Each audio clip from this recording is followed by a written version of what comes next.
Welcome back to the deep dive. Today we're plunging into material that is, let's be honest, it's incredibly critical, it's heavy, and it's structurally really dense. It is. We're tackling the analysis from Chris Hedges in his work, America, The Farewell Tour. And I think for anyone trying to get their head around the huge shifts in American culture and politics, Hedges offers this powerful, if often pretty bleak framework. That's right.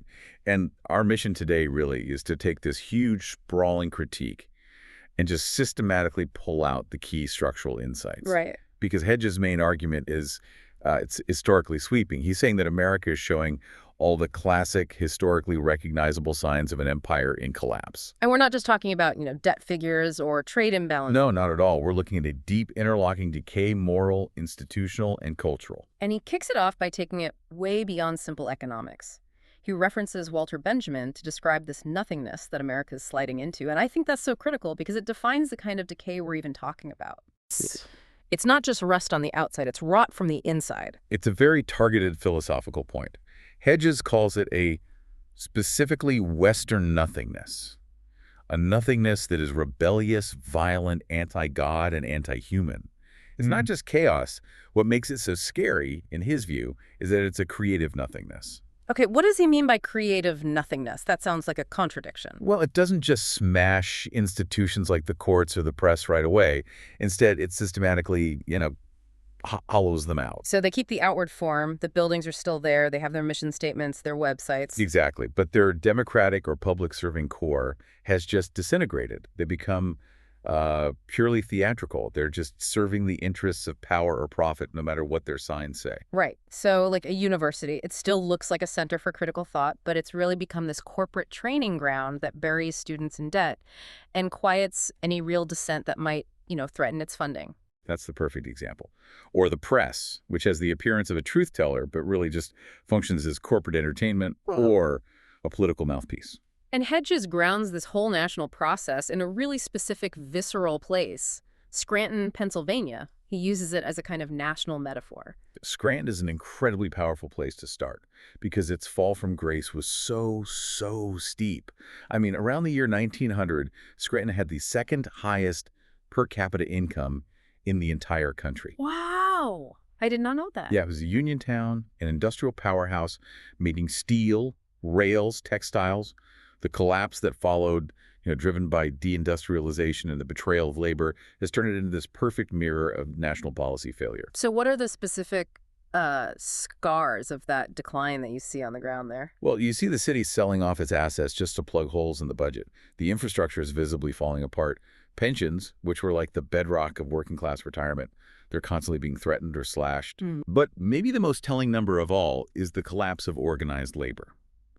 Private sector union membership in Scranton is now below 7%. 7%. A level not seen nationally since 1932, right in the depths of the Great Depression. The whole mechanism for working-class power was just systematically taken apart. Scranton shows you exactly what happens when the economic foundation is ripped out, but the empty shell of a city government is left behind, just struggling to function. So if Scranton is the modern, ground zero for this, Hedges gives the argument so much more weight by pulling the camera all the way back to classical history. He does. And when you read that, the crisis today stops feeling like some unique political accident, and it starts to look like this ancient, recurring tragedy. That cyclical view of history is absolutely central to his whole point. The ancient Greeks especially, they didn't see civilization as this, inevitable straight line towards progress. They understood that life and civilization has a cycle: birth, growth, decay, and eventually death. Yeah. And this is in such sharp contrast to the modern American belief in just relentless progress. Which Hedges would say is a dangerous illusion. Exactly, because it blinds us to the signs of our own decay phase. And to make the case that empire itself is what corrupts a democracy, he goes straight to Plato's Republic and this lament for the lost Athenian democracy. That's a powerful connection to make. It is, because Plato and Aristotle, they understood that real self-governance, a true democracy, just can't coexist with a massive imperial project. Why not? Well, because building an empire requires a huge centralized bureaucracy. It requires a permanent professional military class, and it requires constant warfare, or at least being ready for it. And that concentration of power just inherently strips citizens of their ability to actually govern themselves. Their focus shifts from being a citizen to just maintaining the imperial machine. So all of the state's energy and money gets focused outward on conquest or domination and inward on surveillance and control instead of on the actual well-being of its own people. Precisely. The citizen body gets replaced by an imperial caste. And the focus on logistics and war replaces the focus on things like justice or intellectual life. And Hedges uses the physical manifestation of this moral rot, the Athenian port of Piraeus, to make it really concrete. Ah, Piraeus. So paint a picture of that for us. It sounds like the ancient equivalent of, I don't know, a casino and a strip mall rolled into one. That's a pretty good description. Piraeus was the globalized trading hub of the Athenian Empire. It was a place of enormous wealth, but also moral chaos. Socrates went there and he found taverns, brothels, thieves, beggars, just elaborate, distracting spectacles everywhere. So it was the original site of cultural decay? It was, because it was where entertainment and, irrational desires were used to divert the population from what he called the sober vocation of citizenship. And this is where Hedges draws that straight line to today. He equates Piraeus with the modern spectacle that's designed to distract us. Yes. Our endless electronic screens, the obsession with massive sporting events, celebrity culture, the addiction to just passive consumption, these are the modern spectacles. They are designed to fool the public with illusions, to provoke constant irrational desires, which are fueled by consumer debt. And to silence the difficult truths that would actually require us to do something. Exactly. The goal is to keep the citizenry pacified and distracted, while the imperial project just quietly dismantles democracy in the background. And when you look at the symptoms of Hedges' lists, what he calls the morbidities, they stop looking like separate social problems and start looking like systemic illnesses rooted in this very distraction and abandonment. That is the core idea. Hedges argues that things like the opioid crisis, the epidemic of mass shootings, the rising suicide rates, especially among middle-aged white men, morbid obesity, the national obsession with gambling, and this desperate attraction to magical thinking are all cultural pathologies. They're symptoms. They're expressions of a profoundly sick society where opportunity, status, and dignity have been systemically stripped away from huge parts of the population. Let's pick a couple of those. Why does he specifically point to something like magical thinking or morbid obesity as a symptom of imperial decline? Well, morbid obesity, for instance, isn't just about people making bad choices. It's about the cheapness and constant availability of highly processed, addictive, low-nutrient food that comes with poverty and stress, especially in food deserts. It's a literal filling of a spiritual and emotional void with low-quality consumption. And magical thinking. Magical thinking is the political version of that. It's the absurd promises of, say, the Christian right, or this fervent belief that reality is no barrier to personal or national desire. It's a rejection of sober facts in favor of self-delusion, which becomes necessary when reality is just too painful to look at. And the foundational flaw that lets all this happen, according to Hedges and his ancient sources, is radical inequality. This is Aristotle's warning, thousands of years old, but it's always relevant. Democracy simply cannot coexist with huge levels of wealth inequality. When the poor feel they have absolutely no stake in the system, when they see all this massive wealth being extracted from their labor, eventually they'll seek to seize the property of the rich. And historically, this realization led figures from ancient tyrants all the way to James Madison to find ways to actively cripple the political power of the working class. The protection of property, rather than the flourishing of the citizen, became the main job of the state. And that historical impulse sets the stage perfectly for the corporate takeover Hedges describes next. So if the ancient blueprints showed how to weaken the citizen, the modern version of that is what Hedges calls corporate totalitarianism. And here he leans heavily on Karl Marx to explain how economic power turns into ideological control. Yeah, Marx provides that really brutal analysis. He says the class that controls the means of material production will inevitably control mental production. So the ruling ideas are just the ideas of the ruling class. Basically, the dominant ideologies we hear all the time, things like deregulation, privatization, austerity, deindustrialization, they're not objective facts of life. They are instruments created specifically to serve the interests and protect the profit margins of the economic elites. It's a top-down creation of a worldview that's designed to legitimize taking things. Absolutely. And what's more, Marx and Engels were incredibly uh, prescient about the monopoly stage of capitalism. They predicted that as global corporations in banking, fossil fuels, arms, communications, as they grew large enough, they would essentially seize the state. Seize the state? They would use the immense power of the state to protect their global monopolies, to prevent any challenges to their exploitative labor practices, and just to make sure the political system acted as their enforcer. And that brings us to the actual mechanics of how this happens. Hedges points to a very specific, detailed blueprint for this creeping corporate coup d'etat, the Powell Memo. The Lewis Powell Memo, written in 1971 for the U.S. Chamber of Commerce, is really cited as the strategic turning point. So after the 1960s, which Powell saw as an excess of democracy because students and labor were gaining too much power elites, designed this system to systematically fight back. They poured huge amounts of money into building counter-institutions, think tanks, corporate-funded professorships in universities, conservative media outlets, massive lobbying arms. The whole point was to delegitimize any criticism of corporate capitalism, to basically co-opt the entire narrative from the ground up. Yes, and Hedges argues that coup is now complete. We see politicians, often people who ran on liberal values like the Clintons or Obama, who, once they get in power, actively serve corporate interests. They pass financial deregulation or trade deals that hurt workers, and this hypocrisy just destroys the credibility of liberal democracy itself. Right, because it convinces people that voting and political action are ultimately pointless. It's meaningless. And once that credibility is gone and the institutions are hollowed out, Hedges says we enter a world of the permanent lie. This is where Hannah Arendt's work on totalitarianism becomes so relevant. Her analysis goes deeper than just, a politician telling a fib. Much deeper. She warned that the constant systematic substitution of lies for factual truth doesn't just mean people believe the lie. Instead, it destroys the very sense by which we take our bearings in the real world. When everything is up for grabs, when reality is constantly negotiable, politics just becomes this pure, toxic, absurdist theater. And Hedges gives some perfect examples of this theatrical absurdity. Oh, yeah.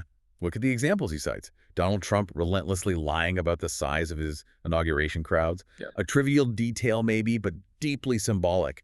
Or the claim that a tax bill that saves him and his family over $1 billion is somehow a great sacrifice for the nation.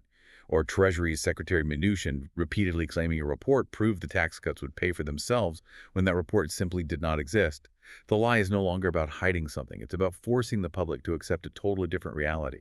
The most cynical move has to be when the Centers for Disease Control, an organization that's supposed to be grounded in objective truth, was forced to ban phrases like evidence-based and science-based. That signals an institutional rejection of objective reality itself. It's the highest expression of Arendt's point.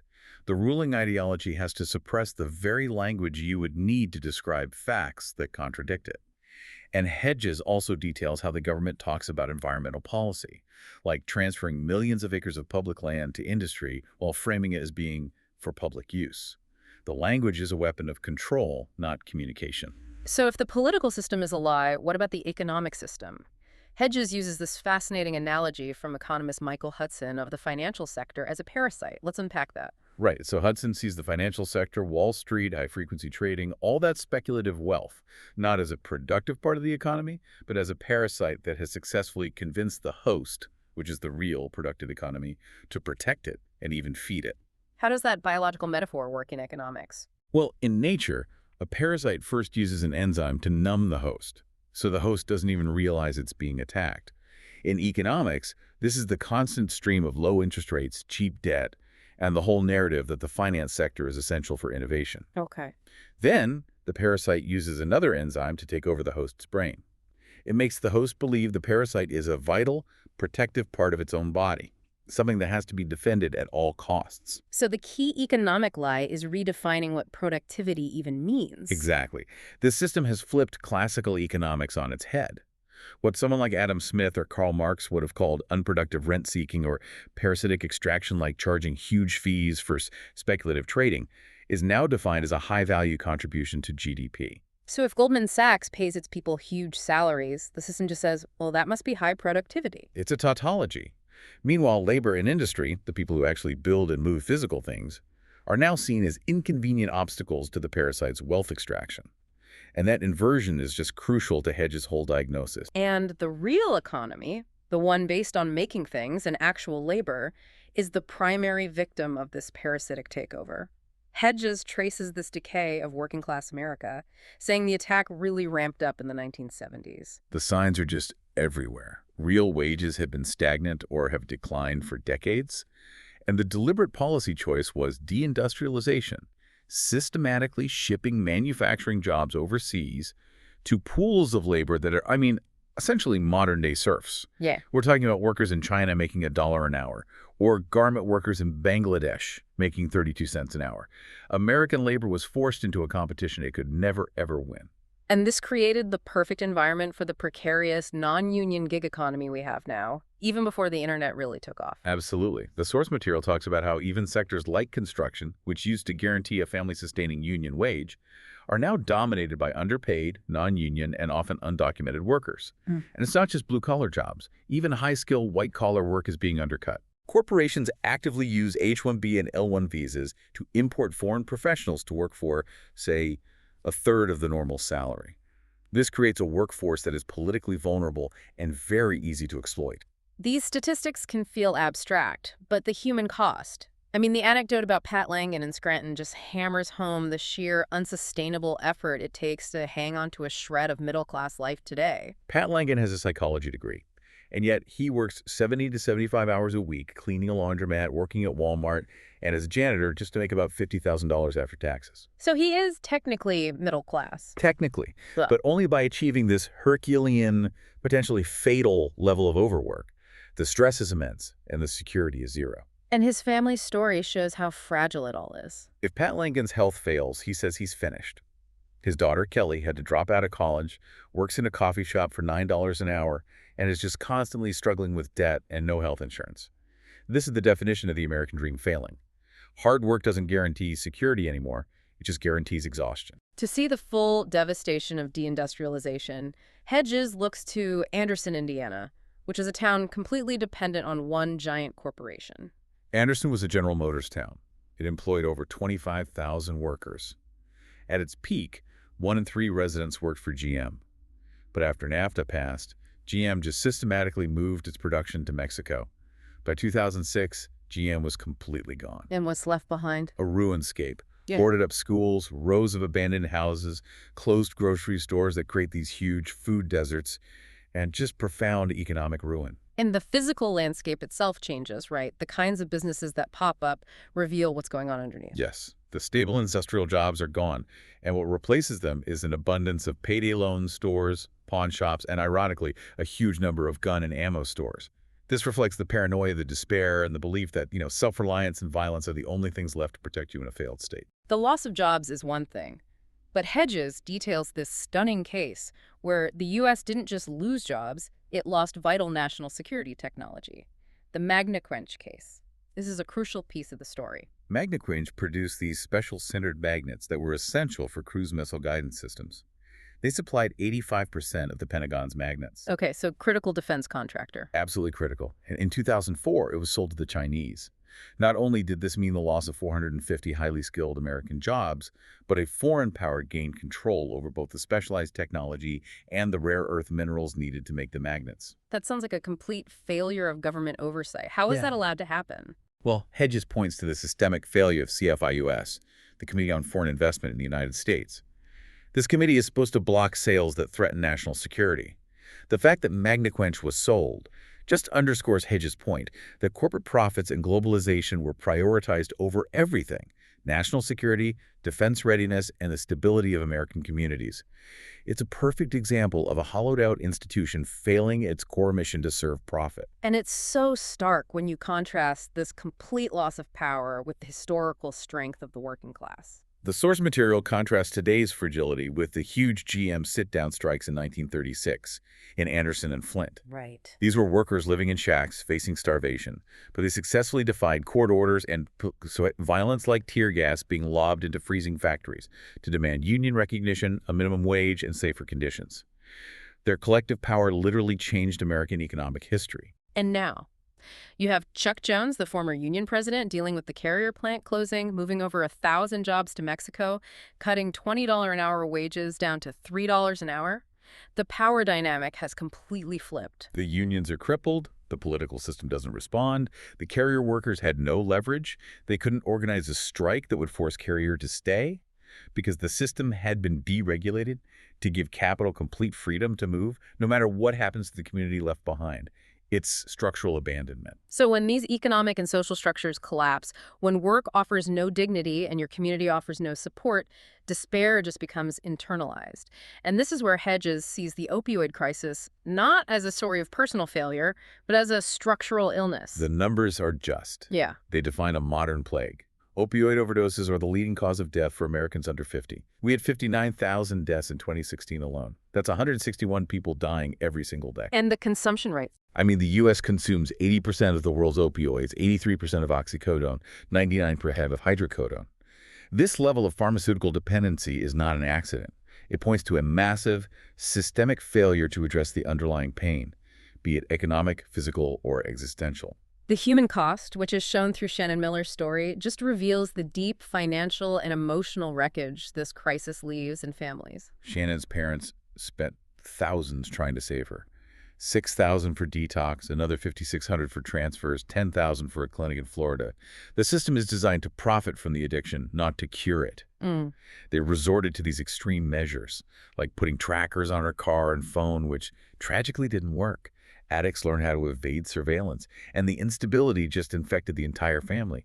Her siblings said they felt like they grew up by ourselves because their parents' energy was totally consumed by this desperate, failing effort to keep Shannon alive. But the connection between that structural betrayal and individual degradation is most vividly and tragically laid out in the story of Christine Pagano. Christine Pagano's story is a horrifying roadmap of despair.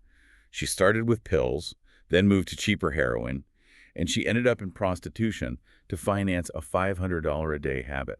Her degradation included being forced into crime, robbing clients, and facing just unimaginable sexual violence. The detail about her encounter with a police officer in Elizabeth is particularly shocking because it shows the corruption of the very institution that's supposed to protect people. She was raped by a police officer who used his gun to threaten her, forced her to call herself these dehumanizing names.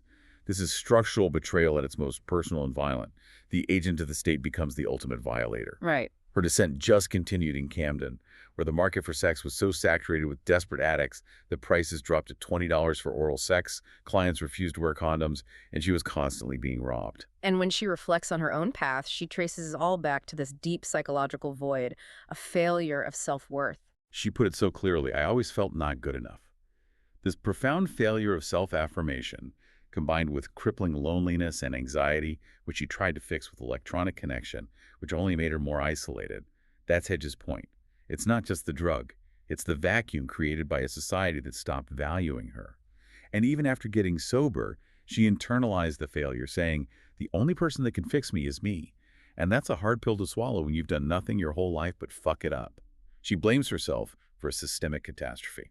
And that internalization of failure, blaming yourself for an economic collapse, is the perfect recipe for the rising suicide rates that economists Ann Case and Angus Deaton wrote about. Case and Dean called it cumulative disadvantage. It's this specific mortality trend among middle-aged white men, and it's the convergence of multiple structural failures. The loss of stable, meaningful manufacturing jobs, high rates of failed marriages, and the collapse of community social bonds. So why does this lead specifically to suicide in that Durkheimian model? Emil Durkheim theorized that suicide goes up when society fails to provide enough moral or social integration.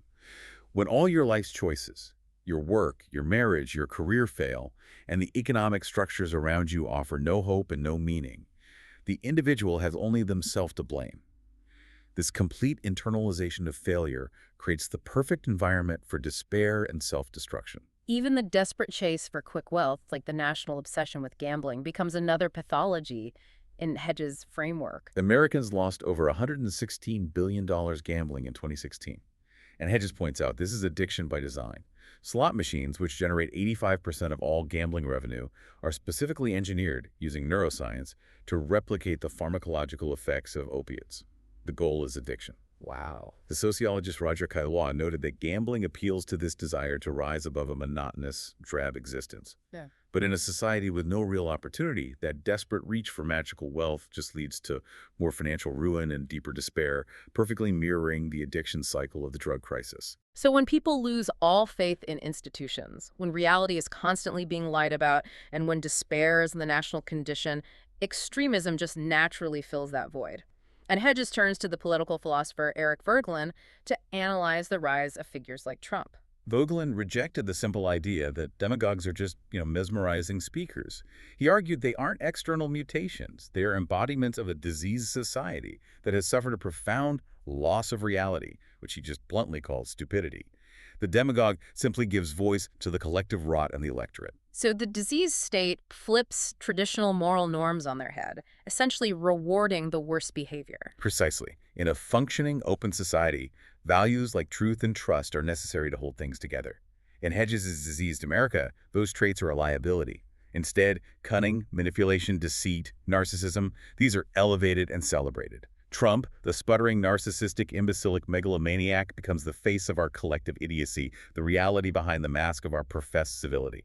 And the ultimate tragic outcome of this institutional failure is the rise of the white underclass extremist, someone alienated and radicalized, like Dylan Roof. Roof was poor, alienated, deeply uneducated, and radicalized entirely by online racist conspiracy theories. He felt he had no choice but to act because the world had failed him. He chose Charleston precisely for its history of high black-to-white ratios, acting out this desperate need to find meaning through violence. He believed that no one else was doing anything but talking on the internet, which highlights this perceived impotence of traditional politics. His violence was a lashing out against a state that offered him neither dignity nor a stable economic future. And the same deep-seated fear of collapse and this need for self-protection is what fuels the prepper fantasy and the alt-right. The survivalist movement is built on the belief that society is about to collapse, and it's often fueled by this deeply racialized paranoia. They're preparing for an EMP attack to wipe out the grid, which, in their fantasy, will trigger a race war. Their stockpiling and weaponizing is explicitly aimed at fighting off black and brown people, who they fear will flee the cities and roam the countryside. What connects that paranoia back to the initial critique of cultural pathology? It's propped up by that magical thinking we talked about earlier. Hedges notes they rely on concepts like the blood moon prophecy, a brand of Christian eschatology linking astronomical events to racial upheaval, and these elaborate, absurd diagrams to justify their fear, totally divorced from reality. It's a desperate attempt to create order out of perceived chaos based on racial fear. Now, Hedges, though he's firmly on the left, does not spare the radical wing of the anti-fascist left, like Antifa and the Black Bloc, from this same critique of pathology. Now, he analyzes their absolutism. Their argument, as articulated by one activist, is that the system itself is a cancer, and radical preemptive violence is the necessary chemotherapy to save society. Right. They believe the state is rooted in violence. So defensive or even offensive violence against the far right is morally justified because the ends justify the means. But Hedges warns that this ends justify the means. Thinking mirrors the very authoritarian disease they claim to be fighting. He draws a direct historical parallel to Weimar Germany. In Weimar, you had pervasive escalating street violence from both the radical left and the radical right, which created chaos and disorder. And that disorder played right into the hands of the fascists. Exactly. Even if it was started by the anti-fascist left, it played directly into the hands of Hitler and his party, who promised stability, security, and iron-fisted law and order to a public that was exhausted by the violence. Hedges argues that street violence inevitably strengthens the state. It gives them the justification for more police force, more surveillance, and more repression against all forms of dissent, including nonviolent movements. And this cycle of street violence leads us directly to the state violence of mass incarceration, which Hedges argues now functions as a new slave economy, rooted in the historical purpose of policing itself. We have to remember the real origins of policing. Hedges notes that the historical function of police, whether you look at Sir Robert Peel's model in London or the Pennsylvania State Police, was never primarily about controlling crime. It was fundamentally about controlling labor, controlling slaves, and suppressing political dissent to serve the interests of the property-owning class. So the modern legal system, in his view, is two-tiered. It's designed to criminalize poverty while giving cover for the crimes of the oligarchs. Absolutely. When the oligarchs commit crimes of enormous magnitude, like the bank fraud that caused the 2008 financial collapse, wiping out 40% of the world's wealth, they're met with tepid administrative controls. Wrist slaps, symbolic fines. Meanwhile, Meanwhile, the poor are criminalized for minor, subsistence-level infractions, jaywalking, selling loose cigarettes, minor drug offenses, which leads to harassment, incarceration, and even death. the case of Ferguson, Missouri, is cited as the ultimate example of this, of institutionalized legal extortion targeting poor communities, basically treating citizens like an ATM. Ferguson was a textbook debtor's prison run by city officials, judges, and police. The system treated the community as a revenue stream. They processed over 24,000 warrants in 1 year in a community with only about 8,000 households, That's 3 warrants per household. on average. And it was achieved through constant racist harassment and arrests for trivial things. An activist Hedges quotes T-Debo, he called this legal extortion. He likened it to the mob in the 1920s, but with the full legitimacy of the state behind it. Governments in places like Ferguson relied on tickets and fines for 30 to 40% of their entire yearly budget. This wasn't about public safety. It was about taxing poverty and using the threat of jail to extract wealth from people who had none.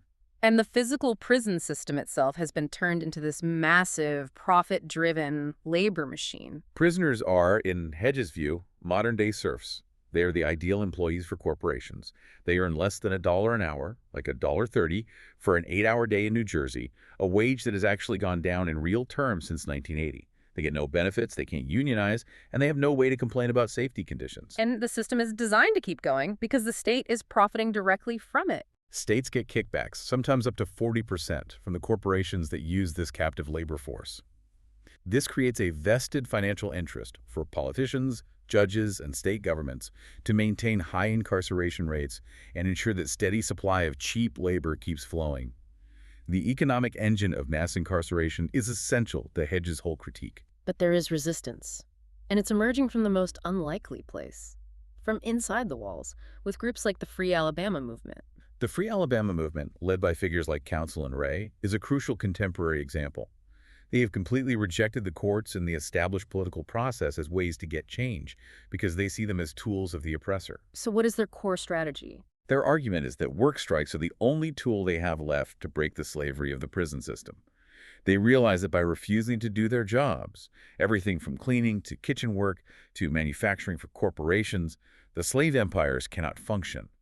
Their resistance focuses on the physical location of the prisons and on targeting the corporate exploiters, like McDonald's, which uses prison labor, effectively boycotting their products from the inside. To maintain some moral clarity against all this absurdity and betrayal, Hedges turns to these historical moral witnesses who saw this coming decades, even centuries ago. And none is more prophetic than James Baldwin. Baldwin provides the ultimate essential critique, what he called the lie of whiteness. He defined whiteness not as skin color, but as the deep-seated self-delusion that was created and maintained to justify white supremacy, exploitation, and mass murder throughout American history. That lie is the foundation for the moral rot. He just strips away all the pretense about American identity. Baldwin wrote that the simple true credo of the white race is this: we have everything, and if you try to take any of it from us, we will kill you. Hedges uses Baldwin to argue that the failure of the American empire is a moral failure, long before it's an economic or political one. And he connects Baldwin's critique to this question of America's original sin, citing Walker Percy's novel Love in the Ruins. Percy's novel asks why the United States, given a new continent, a fresh start, a new Eden, basically failed so completely. And Percy's conclusion, which Hedges endorses, is that God gave the U.S. one small moral test. Here's a helpless man in Africa. All you have to do is not violate him. And the U.S. failed that test. Utterly. Leading to self-destruction. The moral rot of slavery and exploitation turned the lordly Visigoth Western Gentile Christian Americans upon themselves like scorpions in a bottle, fulfilling the biblical prediction that all that the white man has brought forth is ruin. The critique of economic injustice also finds a powerful voice in the socialist leader Eugene V. Debs. His journey is a perfect example of moral clarity emerging from repression.